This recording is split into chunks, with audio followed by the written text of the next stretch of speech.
Hello, ladies and gentlemen, and welcome again to Syriana Analysis. I'm your host, Kevork Almassian. Thank you very much for tuning in today's, guys, live streaming. I appreciate you all, whether you're watching us on YouTube or on Rumble. I'm very pleased to have back Syed Mohammad Marandi, professor at Tehran University. And in Arabic, we say he is ghaniyun an al-ta'rif. He's too famous to introduce him to you, and his participation in the literature of the West Asian politics is very important. And I would like to hear his thoughts about what's happening nowadays in West Asia, especially in regards to the always escalation, let's say, in West Asia. Since 7, 8 months, we haven't seen any de-escalation, but always escalation. But before that, Dr. Marandi, I'm very curious to hear your thoughts about the withdrawal of Joe Biden, who actually, if you ask any objective person, he literally lost his memory. He is a demented. He's started confusing other people's wives with his wife, and it was really embarrassing for the U.S. politics. And now he withdrew from the race, and he endorsed even worse candidate Kamala Harris to replace him. Thank you for the invitation and the very kind words. I think it was pretty much expected, at least from people, those people who I respect a great deal. Their belief was that ultimately Biden would step down, and they've been saying it for quite a while. Now, some may say that that's pure speculation, but I think it was inevitable. But what has happened does show how dirty American politics are and how corrupt their families are. The very fact that Biden's family would allow this demented person to be humiliated so regularly on television in front of the public, his son, his wife, and others, it just shows what sort of society they live in, what sort of elites exists in the United States, what sort of bubble there is. And that bubble is the same bubble at a larger scale that believes the United States is exceptional, that it is destined to be above and beyond everyone else, and that it is a state that is like a city on a hill. So the United States is a country full of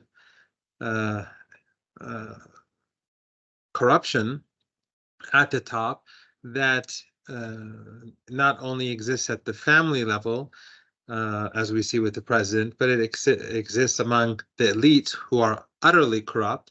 As we'll see soon, the Senate and the House will be receiving the Hitler of our time, the Abu Bakr al-Baghdadi of our time, and they will be celebrating his presence in Washington.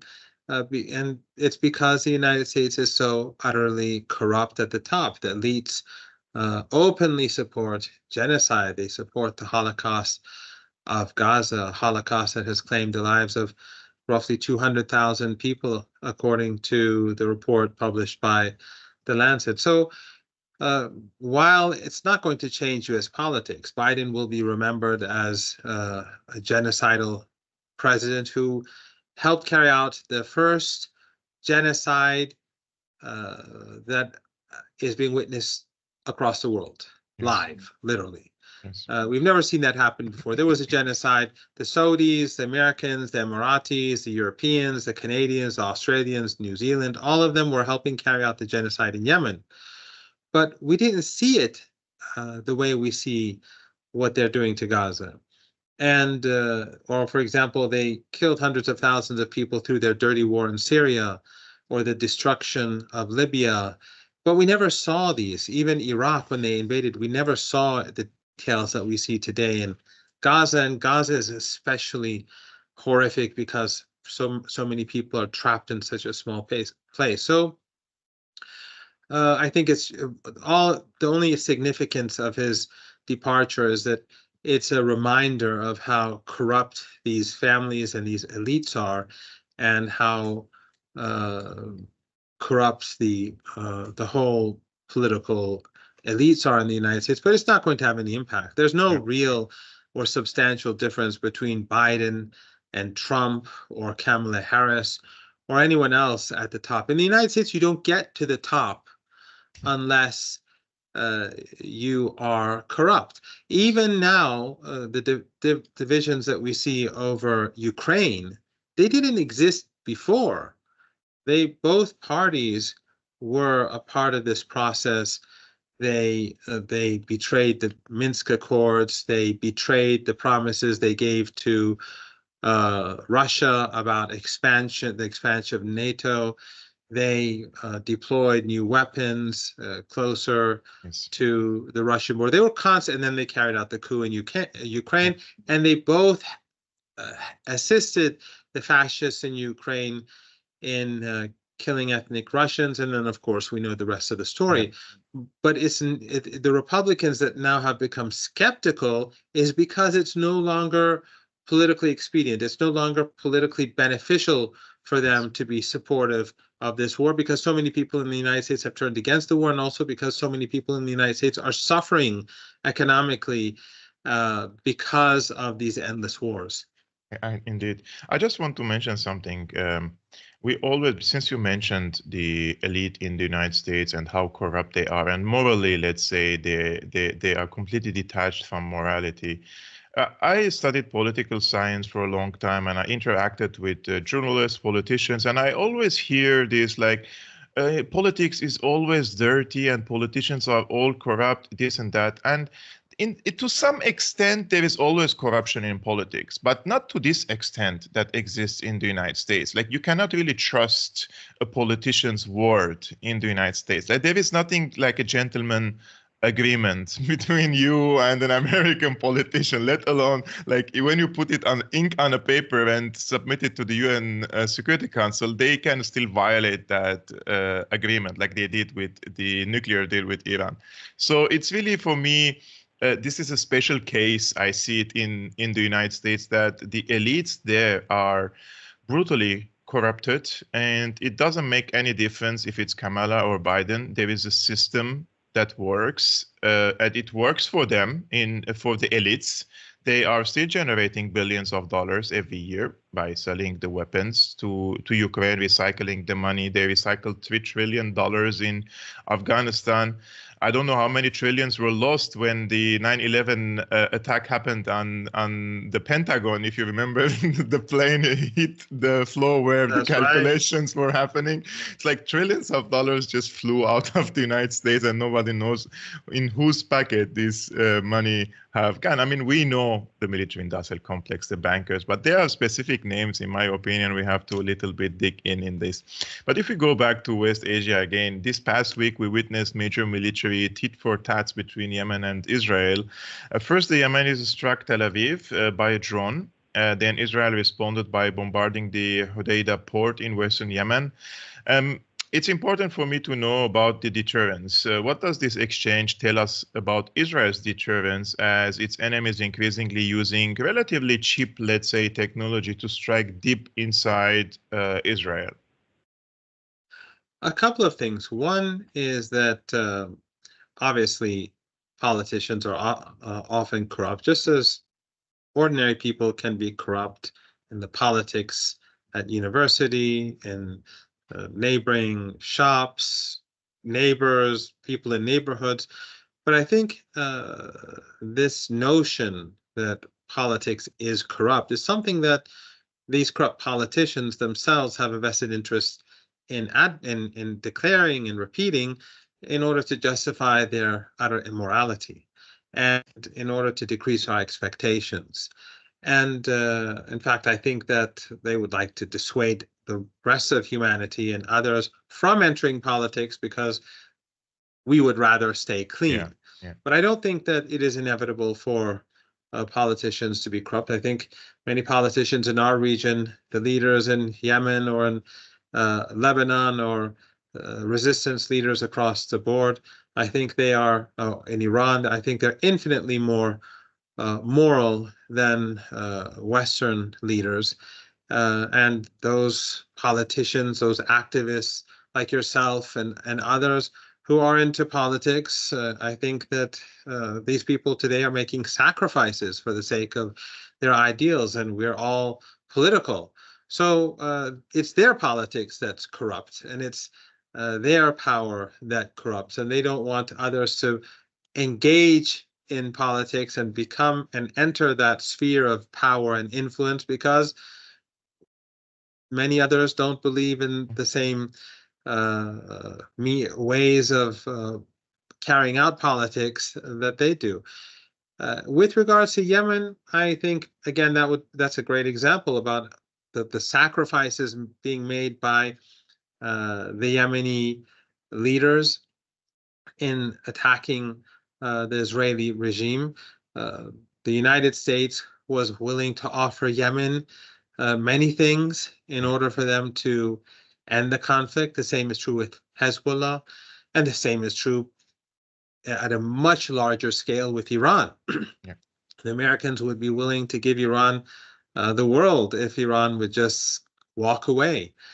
But in Yemen, I think we see the rise of a regional power, probably in the midterm and long term, more influential than almost any other country, and perhaps even now, any country in the Arabian Peninsula. They dictate the terms in the Red Sea. They have defeated the United States in a naval war, which is unprecedented since the Second World War, by the admission of Americans. So their ongoing war with the Israeli regime is nothing new. It's been going on for 9 months.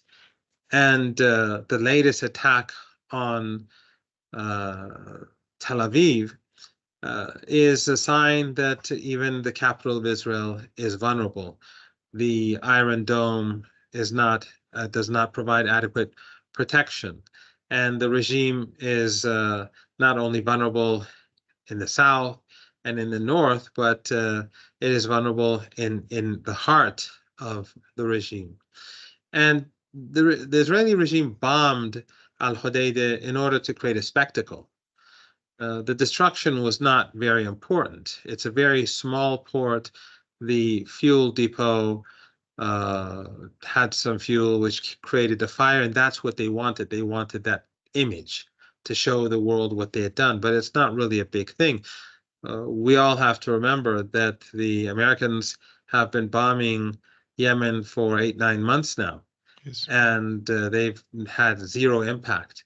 And the Saudis, with American and British support, with German support, Canadian and Australian and support from New Zealand even, and France, they were carrying out a genocidal war in Yemen, and the Americans were helping implement a starvation siege in the Red Sea for almost a decade, and it had no impact on the reality on the ground. It did hurt people. Children starved and died, like in Gaza, but ultimately Yemen became stronger by the day, literally, to a point where Yemen began to strike Saudi installations with drones and missiles in larger amounts, with more drones and missiles, and the Saudis had to accept a ceasefire. So for the Israelis to spend a huge amount of money to send a number of planes all the way from the north to south of the Red Sea not only costs it more than the damage that they did, but also what the regime is doing is that they are diminishing the credibility of the already discredited Arab regimes that allow them to carry out these strikes. And this is something that I think people don't talk about nearly enough. Remember, when the Arab Spring or the awakening happened, for good or for ill, regardless of which direction it took in which country, because what we saw in Syria, for example, was no Arab Spring. It was a dirty war carried out by the Americans and Erdogan and Abdullah II and oil-rich dictatorships in the Persian Gulf, and of course NATO countries and the Israeli regime. But what happened in Tunisia was completely unexpected. No one imagined that some young man who burned himself alive would cause the dictator in Egypt to fall. The outrage today is far greater than back then. Not only is the economic situation terrible for most people, but they feel humiliated by the fact that their regimes are working with Israel. In Turkey, we are seeing how a segment of the traditional supporters of the ruling party and Erdogan went and voted for another party that is truly anti-Israel. In the long term, this is going to continue to shift Turkish politics. And I think one reason why Erdogan is now speaking about leaving Syria is because he wants to protect his political base, but also because he's under a great deal of pressure. The situation is unsustainable, and he is also being seen as providing the fuel for the Israeli killing machine. The fuel goes from the Republic of Azerbaijan to Turkey, to Israel, to Gaza, to slaughter women and children, to the West Bank to help crush women and children. So I think that the further that this goes on, Ansarullah is weakening the Israeli regime. It's weakening NATO because it's humiliating the United States, which is much more powerful than Israel. In a sense, what Hezbollah and Hamas and Jihad and all the others are doing, which are very much important, which are extraordinarily important, are somewhat different from what Ansarullah is doing. Ansarullah is fighting the superpower itself in order to protect Hamas and the Palestinian people and the resistance and Hezbollah and everyone who's fighting against the Israeli regime. They are fighting the United States, and they have won. They've won this war. So the longer this lasts, the worse it becomes for Israel. They're only making Ansarullah more popular. Remember, and this is something very sad, but it's a fact, when Ansarullah was fighting the genocidal war, or the Houthis as they call them in the West, when Ansarullah, and now it's the Yemeni government, because they are the Yemeni government, even though the West doesn't want to acknowledge it. When the Yemeni government was fighting the genocidal war backed by the West, even in the Arab world, there was very little sympathy for them. They were influenced by the narratives produced by the media controlled by dictatorships. These very same people now are the heroes of the Arab world. Many of the very same people who were looking down upon them, who frowned at them, who disliked them for all the wrong reasons, now they see them as heroes. So the longer this war lasts, the worse it gets for the Israeli regime, the better it becomes, the better it is, despite the horrific toll, the better it is for the resistance, because the resistance is becoming more popular across the region. Those who are cooperating with Israel are becoming more discredited, and the regime is becoming weaker. People, in my opinion, have also to know that there is a major ideological and religious difference between the Ansarullah and Hamas. They are not the same. Many people in the West, they confuse, they don't know the differences among them. And even at some point when after the so-called Arab Spring, when Qatar and Saudi Arabia jumped into the wagon, at some point the political bureau of Hamas, they were not really even sympathizing with the Ansarullah fight with the Saudis. And I think the Saudis even tried to open channels with the political bureau of Hamas, Khalid Mish'al and the rest, to bring them on the side of Saudi Arabia in this conflict against Ansarullah. But this war, let's say the strategic existential war against the Palestinians, have crushed all the illusions in the minds of the Arabic population, which were instilled in their minds after the Arab Spring through the propaganda machine with hundreds of millions of budget per year by Al Jazeera Arabic, by Al Arabiya, by Al Hurra, by tens of TV outlets which spawned in the past decade or two, in order to propagate and parrot these narratives. And I truly believe they were psychological operations, these TV channels, against the population. At one hand, they say, we support the Palestinian resistance and the Palestinian cause against Israel, and at the same time, they fight against the elements of strength of the Palestinians and those who support the Palestinians in their struggle against the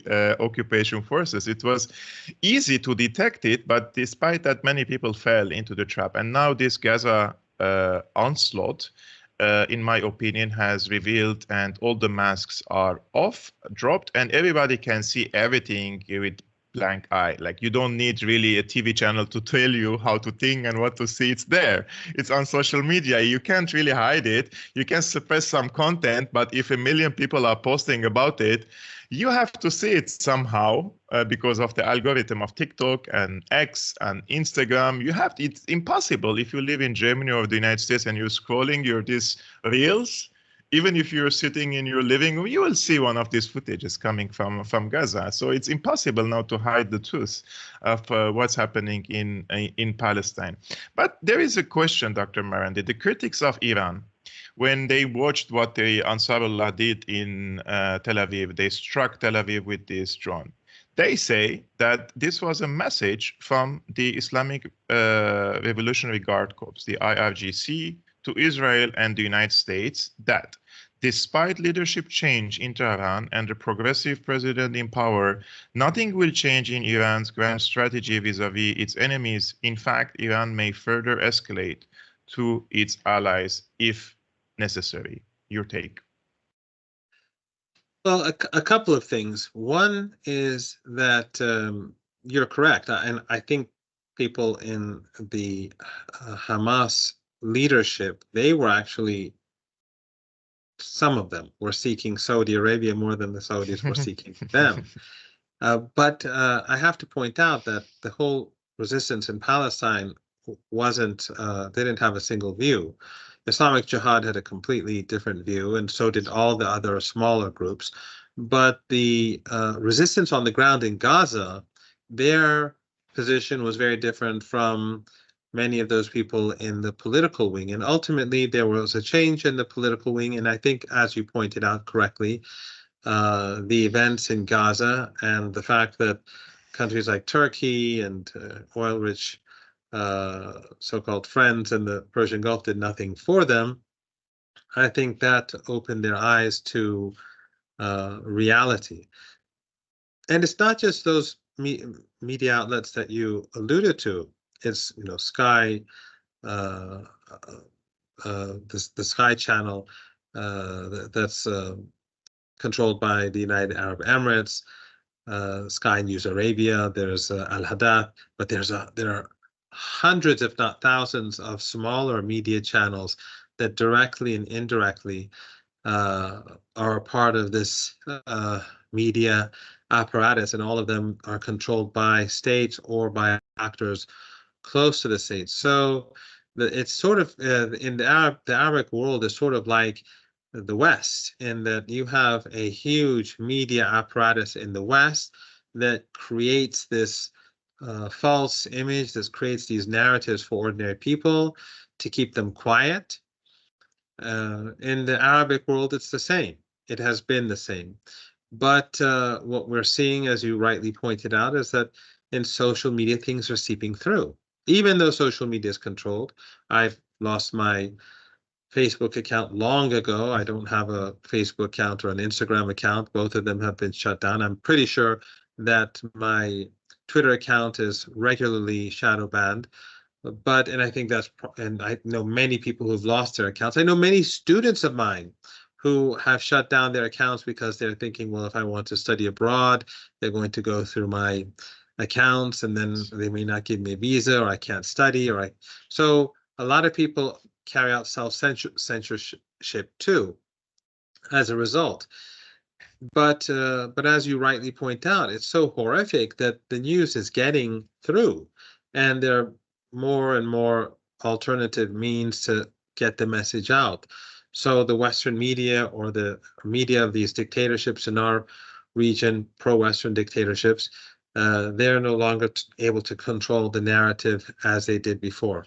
But getting to your question, I would first say that the guards, and at the top, the Islamic Republic of Iran and the leader, their relationship with the resistance, the axis of resistance across the region, is one of friends and allies, regardless of what the West likes to think or likes to tell the rest of us. Hezbollah, Ansarullah, the different groups, Palestinian groups, like Hamas, Islamic Jihad, and the smaller groups, the Hashid, or the Popular Mobilization Forces or units, in Syria, the forces that exist, that exist there, all of these are allies, and none of them are proxies. So no one in Tehran tells Hamas what to do. No one in Tehran tells Hezbollah or Ansarullah what to do. But all of these groups are on the same page. They all have a belief that the Israeli regime is an ethno-supremacist regime, that is a Western colony that will never allow our region to live in peace. They're hostile to Christians and Druze and Muslims, and they're hostile to Jews that are opposed to Zionism, and that we have to assist the Palestinian people, the natives of the land, to defeat the colonizers, these people who've come in from Europe and North America.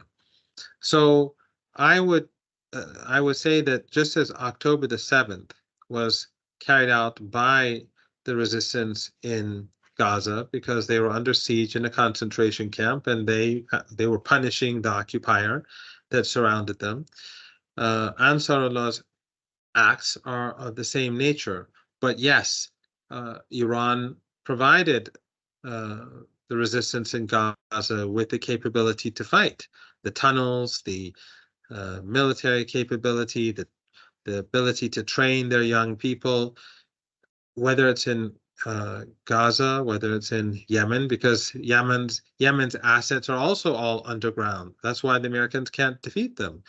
They have high-tech capabilities, all of them well protected underground, something that they've learned to do during the war, the genocidal war that the Saudis and the Emiratis carried out. The same is true with Hezbollah, although in the case of Hezbollah, they're much more, they've had more time to do this.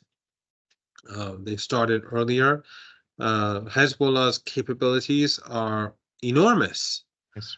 But right now, Hezbollah is fighting at a disadvantage because they don't want the whole of Lebanon to get involved. They want people in Lebanon to live in peace. So they're making sacrifices, extra sacrifices by fighting alongside the border. And so they're unable to use most of their capabilities, and they're more vulnerable to giving martyrs. But Iran doesn't tell Hezbollah what to do either. So I think that the escalation that we're seeing is something in which there's a consensus. Yemen felt that we have to go to every now and then they go to a new phase to put more pressure on the Israelis, because now it's almost 10 months and the genocide continues. So Hezbollah, the Hashid in Iraq, which is also carrying out attacks, very few people know that. But more importantly, what the Hashid or the Popular Mobilization Forces in Iraq are doing is that they're keeping the Americans in check, because the Americans know that if they join the genocide openly, then their assets in Iraq will be gone. The green zone will no longer be green. The Americans will lose everything in Iraq. And so these different groups have their own views on how to carry out war. They're in constant dialogue with one another. They're all on the same page, but they make their own decisions. They make their own decisions. And that, I think, is the difference between the axis of resistance and Western military when the West through Turkey was destroying Syria and through Jordan and Turkey, but mostly Turkey. These groups were proxies. Yes.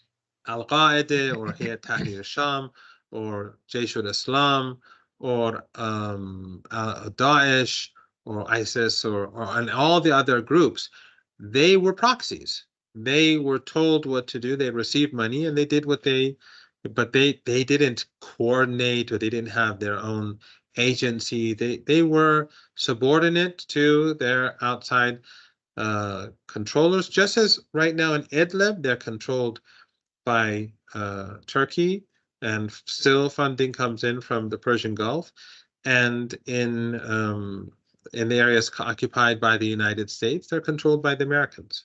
Yes, I agree with you that Iran's handling with its allies is based on not giving them instructions. However, Iran is enabling the capabilities of, Yemen. This type of drone and this type of strike was not possible without the Iranian direct support, and we know that the economic situation is dire also in Yemen. So there is also a part that the Iranians say it's a generosity from the Iranian side to give this type of weapon to Yemen. And then operating this drone needs training, and then you have the electronic part of it, the satellite part, the electronic warfare. This drone passed through the air defenses of Israel and struck in Tel Aviv, and there was not a single whistle enabled in Tel Aviv. And then the Israelis said, this was a human mistake. It wasn't a human mistake. I'm not stupid. I know. I've been following this type of attacks for a long time. There is an electronic warfare have been done previously before this drone penetrated the skies of Israel. So I see that Iran has a role in this, and Israel, therefore, they are trying to escalate now in Lebanon, the closest of their neighbors, because this is the most direct threat on the Israeli security. And last week, Israel crossed Israel's red line by bombarding civilian homes in southern Lebanon, killed many civilians, and this was, for the first time during the past 8 months, this was a direct provocation, no military goal there, just to kill civilians in southern Lebanon. And while Hezbollah vowed to retaliate, don't you think that the critics of Hezbollah have probably a point by saying that Israel is deliberately provoking Hezbollah to open an all-out war in the south, especially if we put it in the context that the next president in the United States is most likely going to be Trump, and his vice president is going to be most likely J.D. Vance. Both are hawks against Iran, against Hezbollah, and they want to find quote-unquote solution for Ukraine to refocus their energy on the Middle East and on Iran and also on China. Well, there's something I forgot to point out, and that is that with the new president in Iran, you're correct, policy has not changed, and they have sent that message, not necessarily through this particular attack, because as I said, Yemen has agency, they are autonomous, they're allies, they're friends, they're comrades, but they're brothers and sisters, but they're not taking orders. But Iran's policy hasn't changed. In fact, I just retweeted this morning President Pezeshkian, where he said, or tweeted, or X'd, or whatever it's called, that the same people who unjustly impose sanctions on Iran are the same people who gave chemical weapons to Saddam Hussein in the 1980s to use against Iranians and Iraqis. But I don't remember the wording of the tweet, but I retweeted it. So Dr. Pezeshkian is not Rouhani. And he's on the same page when it comes to resistance. And in fact, I think that this further empowers Iran, because he comes from a tradition within the reformist camp that is more centrist and more pro-resistance. So in many ways, his foreign policy is very, very, very similar to Dr. Raisi, who is also centrist in the conservative or the principlist camp. And when I mean centrist, I don't mean centrist as in the Western tradition. I mean at the heart of Iranian politics, which is anti-hegemonic, anti-imperialist, and so on, and which believes in social justice and expanding the social welfare network. But I think that therefore, in this regard, the Americans and the Europeans already know what's going to happen, and that they have to deal with someone who's going to stand firmly with the Palestinian people. With regards to Hezbollah, Hezbollah is in a very unique position because, as you alluded to, and I was also pointing out earlier, they want to keep Lebanon out of the war. So they are taking hits that they wouldn't have to if they fought the war in which they were trained to do, using their capabilities across Lebanon, which are huge. But they are calculating, they are responding in ways to hurt the Israeli regime. They've expanded, but in a calculated way.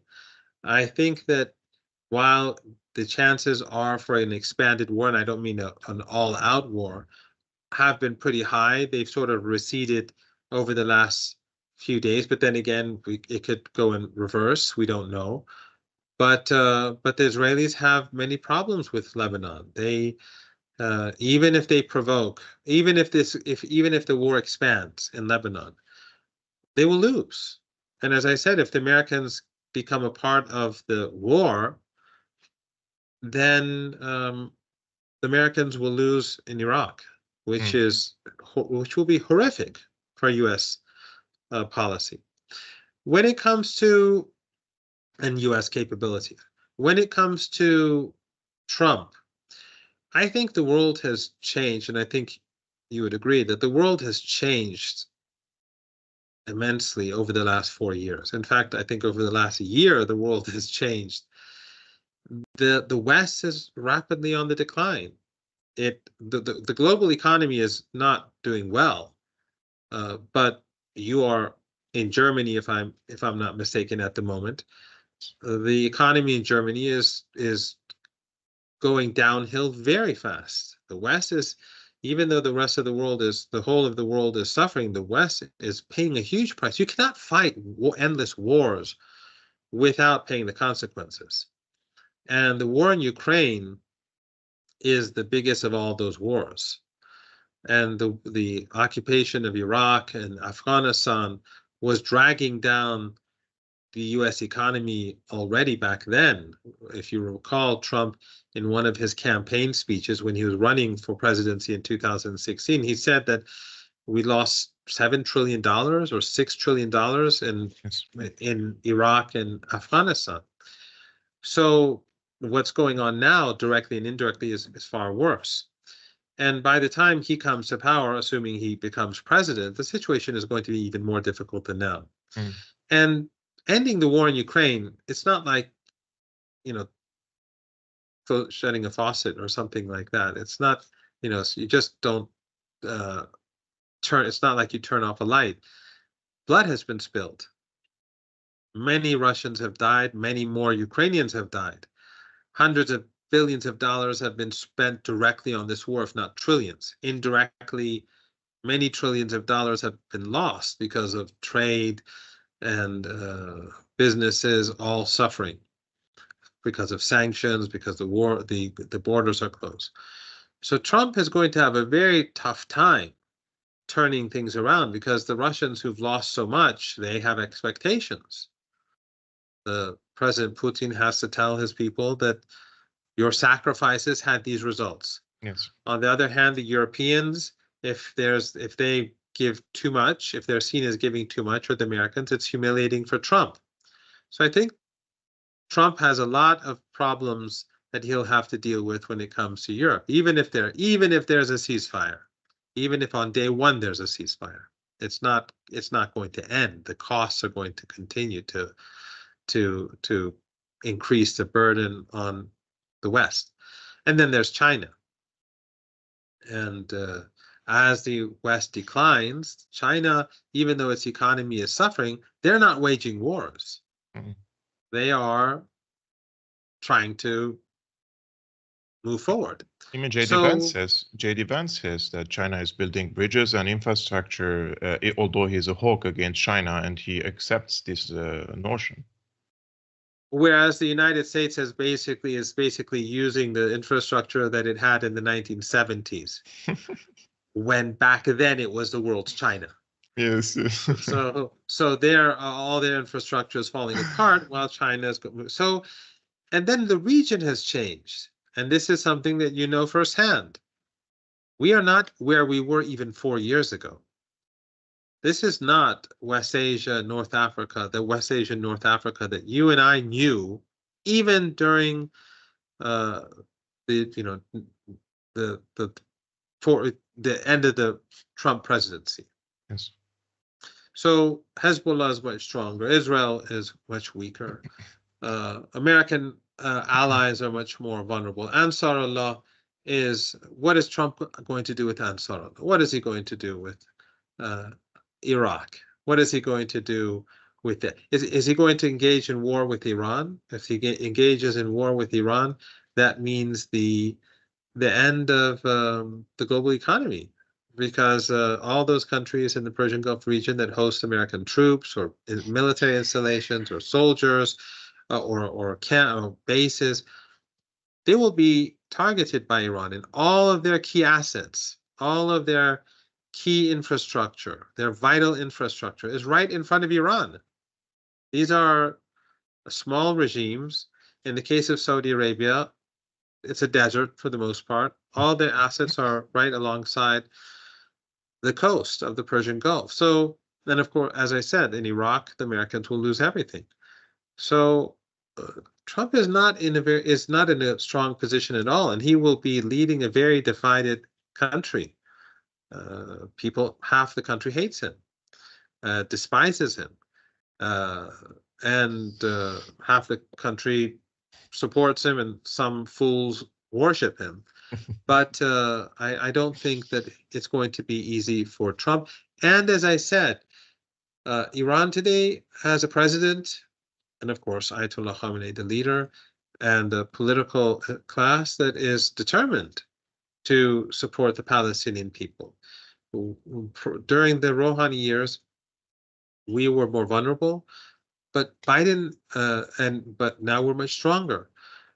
Biden didn't change policy towards Iran. He continued with the maximum pressure sanctions, even though we had negotiations in Vienna. As you know, I was a part of those negotiations. Yes. We almost reached a deal, but Biden at the very end, he failed to take the last step.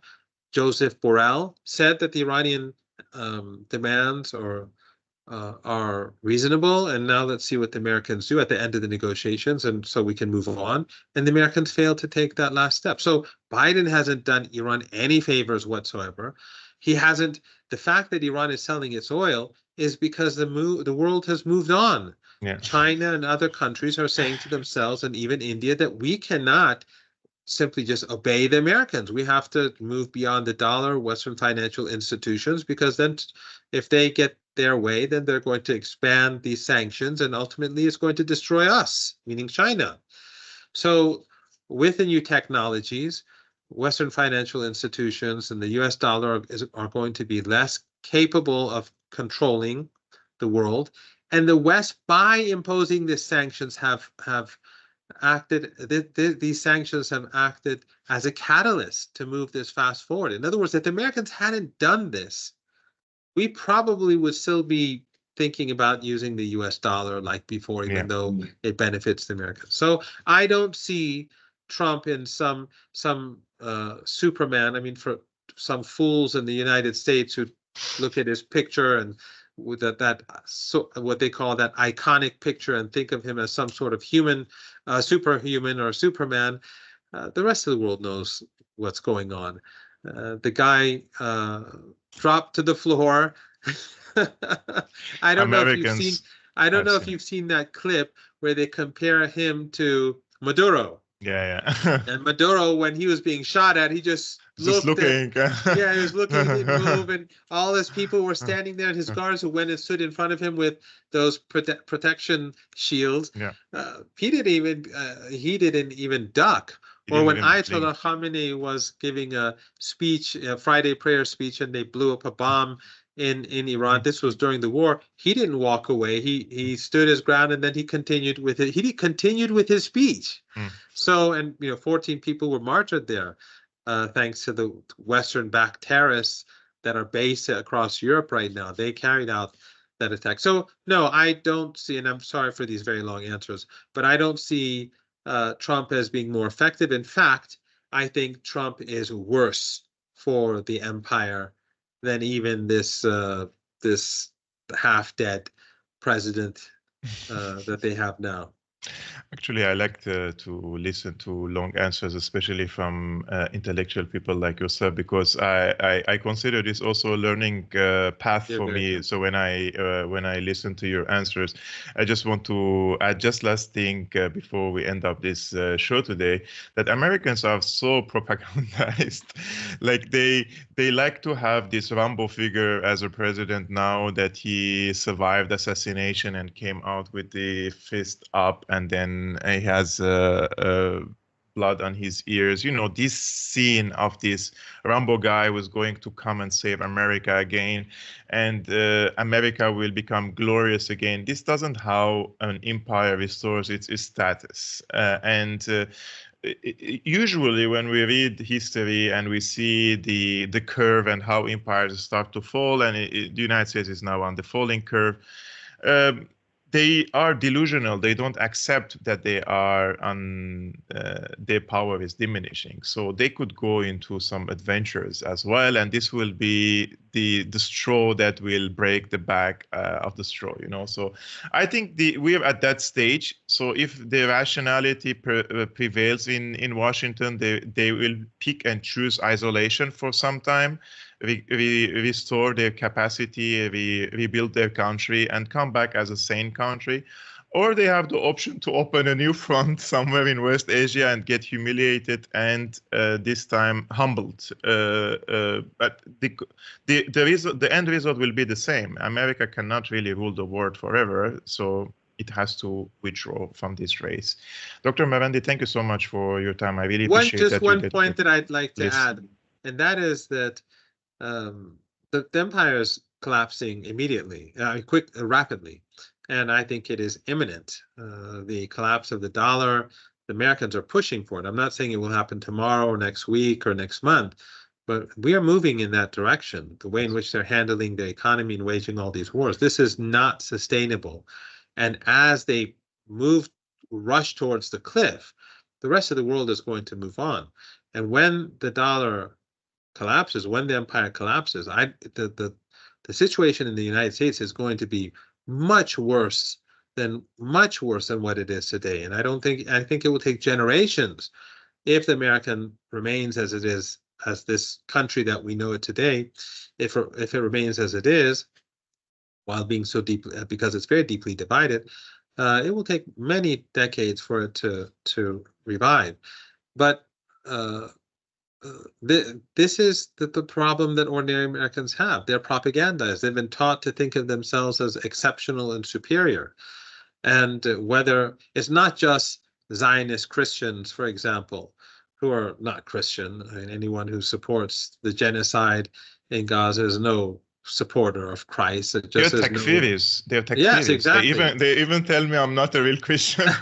Yes, of course they would say that. Or Jews who support Zionism and this genocide are no supporters of Moses. This is runs against everything that the prophets and the morality of religion, whether Christianity or Judaism or Islam, say. They are, as you point out, takfiris, but it goes beyond them. This is a problem in the United States where these liberals, who often consider themselves to be secular, they too in this bubble are utterly immoral, and they see themselves as exceptional. And by seeing themselves as exceptional, they are really no different from Zionism, because the Israeli regime is an ethno-supremacist regime that the West supports. The West is against Palestinian rights. The West does not want Palestinians to be treated as equal. We know that. But the very notion of Eurocentrism or American exceptionalism is the same thing. In other words, the United States says, Brazil must be subordinate to me. What I say goes. What my government says goes. Yes. And that is really by nature no different from what the Israeli regime is. The Israeli regime is the ugly face of the Western political elites. And when I mean the elites, I don't mean necessarily just politicians. I mean even those academics at elite universities who are quiet about what's going on in Gaza today and what's going on elsewhere in the world.